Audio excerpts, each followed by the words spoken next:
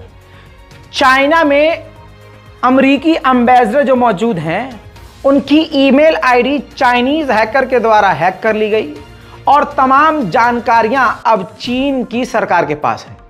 इस पर अब बवाल शुरू हो चुका है और याद रखिएगा, इस पर और बड़ा बवाल होगा। ये थी मिडिल ईस्ट की तमाम बड़ी बड़ी खबरें जो सिंपल और आसान भाषा में मैंने आपको दे दी हैं।